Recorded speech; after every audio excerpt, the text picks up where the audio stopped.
Michigan basketball, their season ending Wednesday night in the Big Ten tournament. They end with 9 straight losses, 8-24 overall, the losingest season in Michigan basketball history. Lose last night to Penn State. Juwan Howard grilled a little bit in the post-game press conference.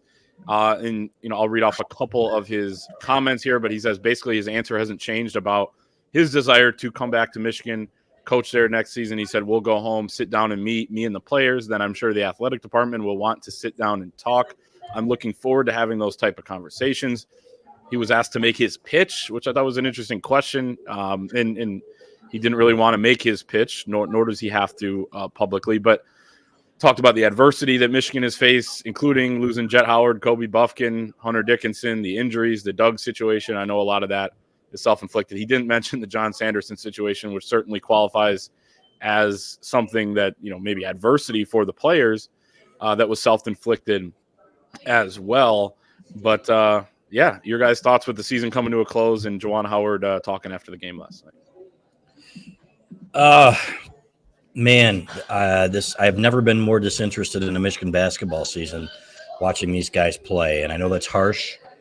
But to me, there was so much the guys just didn't give a damn, right? There was so much I don't give a damn on the floor this year and guys going through the motions. And, so I thought some of his comments about giving it all on their floor every night, disingenuous in my opinion, because he has even acknowledged this year at times that they just weren't giving enough. So I think that was the last game that Juwan Howard coached at Michigan. We're going to be interesting to see what happens over the next couple of days. But to me, we hoped it would be a good thing. I had my doubts going into it because he'd never been a head coach, never put together a roster. And basically, and frankly, that was his biggest failure at Michigan and not all his fault with NIL and everything else. It's a game changer, but you need a veteran in that position and somebody that knows how to construct a roster and knows people. John Beilein, for example, doesn't get Muhammad Ali. Right, exactly. Muhammad Ali Abdur-Rahman, if he doesn't know somebody who calls him up and says, hey, I got a player for you to watch. Not saying that Juwan Howard doesn't have that and have those sources, but in Chicago, it is really, really hard to land those guys. So overall, I am very, very grateful that this season is over. First time we've ever missed a Big Ten tournament basketball game. We weren't going to go up to Minneapolis to watch them play and lose to Penn State for the second time this year. Frankly, it's embarrassing. It needs to end. I believe it will end. Yeah, I mean, there's a lot of things to where, I won't even say it's piling on. It's just a lot of things that we've discussed already. The one thing that bothers me is over the last few weeks, it seems like there's been this, all of a sudden the narrative has kind of been, oh, well, I'm proud of these guys for the effort they put forth and what they've fought through this year. When a couple of weeks ago, Juwan Howard publicly, in a press conference, called out their effort, called out their buy-in, said that, oh, maybe I should play the walk-ons a little more. The fact of the matter is that they ended the season 8-24. They lost 19 of their last 21 games. And of those 19 losses, only 6 of them were by single digits. One of them being last night, thanks to Jackson Silvala, who, oddly enough, I wrote something on him for the next magazine that comes out. So how do you like that for poetry? But, I think that, and I tweeted this last night, Michigan's issues this year aren't something that's a one-year vacuum. It's not just bad luck with Doug McDaniel. It's not just the heart surgery, which, again, extremely sympathetic to that. Like, times a million. Like, that is so hard to fight through. And I don't know that anyone would have faulted Juwan Howard if he sat out longer or sat out the season in general. But so I give credit to him for fighting and seemingly personally working very hard to make sure he got back. But at the end of the day, the issues that plagued them all year, which was lack of defensive aptitude, lack of effort, offensive inconsistency,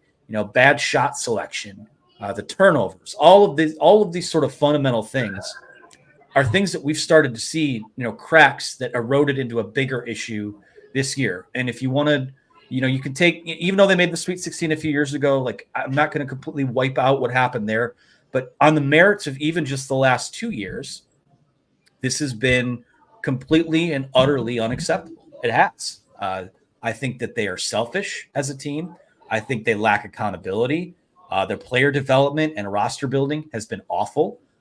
They don't, the attention to detail stuff is just so lacking and even regresses as the season went on, which to me is a lack of effort, is a lack of buy-in. And to me, there's no nuance within it. There's no tough conversation to be had. I think it's pretty clear that a coaching change needs to take place. And at any other university, with any other athletic director, with any other leadership, this is a cut and dry thing that is probably wrapped up already. And I'm not saying it's not. We don't know what's going on behind the scenes, but this is bad and demands wholesale change beyond just flipping some assistants and making some changes in the office. Like, everything has to go. We kind of do know what's going on behind the scenes, and basically they've kind of come to an agreement that he has until Monday to make this decision. So it's going to be fascinating to see.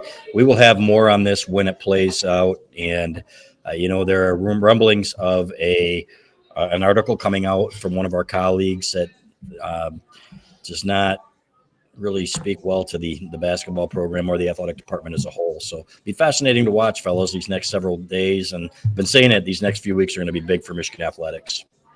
Yeah, no doubt. And things behind the scenes like that and the off-court issues that Michigan has had, just makes it worse. The 8-24, but then you have all that going on. It'd be one thing if there was a couple off-the-court issues, but you were winning, right? You can kind of push through that, get through it. It'd be one thing if there were no off-the-court issues and you were losing. You could maybe say, okay, well, at least everything else, the operation's really good. We know that there's potential here. The recruiting operation's good as well. There's a future. Like, look at Rutgers. They just finished a terrible season, but they have a good class coming in. So at least there's something that Steve Peichel has to look forward to in the future. But Michigan doesn't necessarily have that. And there's off-the-court stuff, and they're losing on the court, and they're going to lose about half the roster, which, by the way, I'm not saying that is at least total detriment. Yeah, at least. Not some total detriment, because the guys that are on the roster just went 8-24. But I'm just showing that there's so much uncertainty, regardless of who the coach is going to be, and it's going to be interesting too. Let's say they do move on from Juwan Howard here in the next couple days, as a lot of people expect after an 8-24 season. One, the coaching carousel is going to be interesting, and I'm sure we'll have a lot more to talk about on Monday. But two, you have to sell to a prospective coach what your vision is if you're Ward Manuel or whoever's in charge of making that hire. It comes out today. I see a report from On3 that Louisville has $3 to $4 million in their collective's payroll for next year's roster, which we're just calling it a payroll now, which is kind of funny how out in the open this stuff is. But they got some money to work with if you're Louisville. Does Michigan have that type of support in the short term here in the next couple of days if you're going to be making a hire? So there's a lot of complicated things with this. And it is interesting if you look at it from Juwan Howard's perspective too. It's like, man, I was just under for open heart surgery 6 months ago. He said he turned the corner health-wise 2 weeks ago. He's still dealing with some health stuff. And I understand if you're him, you're probably thinking, man, this seems a little bit harsh if you were to be let go. But I mean, maybe if he was around the whole year, do they win a couple more games? Probably. But it seems more like a coincidence that the health thing happened this year with the losing than, the result of the health situation, I think. Yeah, I can't. Again, if this had happened. I think Phil Martelli won more games than he did this year, didn't he? I don't know. 3 and then, 4. It's probably. When did he come back officially? It was Eastern Michigan. So, it's 4 to. It's a 1, 2, 3, 4, 5. It is 5 to 3. 5 to 3, Phil. But that doesn't. I mean, it doesn't. Phil also lost to Long Beach State. So. Was that Juwan's first game back on the bench, Long Beach State? I thought it was Eastern Michigan. Well, he came back on the bench in Atlantis. So his first game back on the bench was that Memphis game. But his first game back as head coach was the 16th, December 16th, against Eastern Michigan. So, anyway, regardless, guys, I'm just glad it's over. I'm done talking Michigan basketball this year until we have a coaching change, which I fully expect.